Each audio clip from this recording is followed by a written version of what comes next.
স্বামী স্ত্রী আছে, অনেক স্বামী আছে স্ত্রীর ভালো গুণ দেখে মনে মনে আলহামদুলিল্লাহ বলে, আল্লাহকে শুকরিয়া জানায়, কিন্তু বোর কাছে কিছু বলে না, বোরে দৌড়ের উপর রাখে সবসময়। অনেকে মনে করে যে দৌড়ের উপর রাখলে মহিলা মানুষ সোজা থাকবে, প্রশংসা করলে মাথায় উঠবে, এরকম চিন্তা অনেকে করে। এটা ভুল। মানুষের ভালো কাজের স্বীকৃতি পেলে মানুষ আরো ভালো কাজ করতে উদ্বুদ্ধ হয়। আর আল্লাহ তাআলা সেটাই নির্দেশ আমাদেরকে করছেন। নবী সাল্লাল্লাহু আলাইহি ওয়াসাল্লাম বলেছেন, মাল্লাম ইয়াশকুরিন নাস লাম ইয়াশকুরিল্লাহ। যে ব্যক্তি মানুষের ভালো কিছু দেখার পর তার শুকরিয়া জানায় না, মানুষকে যে শুকরিয়া জানায় না, সে আল্লাহকে আলহামদুলিল্লাহ বললেও সেটা শুকরিয়া হয় না। এই জন্য শুধু আল্লাহকে আলহামদুলিল্লাহ বললে হবে না, মানুষকেও স্বীকৃতি দিতে হবে।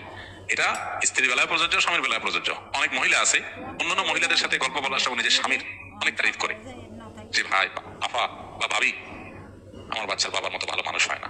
আর আমি মুখ দিয়ে বলার আগে সব হাজির করে, বাইরে আরেকজনের কাছে চাপাবাজি করতে বেশ ভালোই লাগে, কিন্তু স্বামীর সবসময় দূরের উপর রাখবে, তার সামনে তার কোনো স্বীকৃতি দিবে না। এটা এই রোগ আছে অনেক মহিলার মধ্যে।